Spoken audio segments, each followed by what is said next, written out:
धेरै माया लागेर होला तिम्रो यादमा बित्ने भयो छोला सपनीमा देखेछु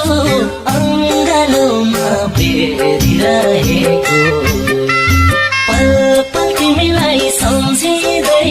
प्रतीक्षामै छु म त देउरालीको बरमुनि तिम्रै बाटो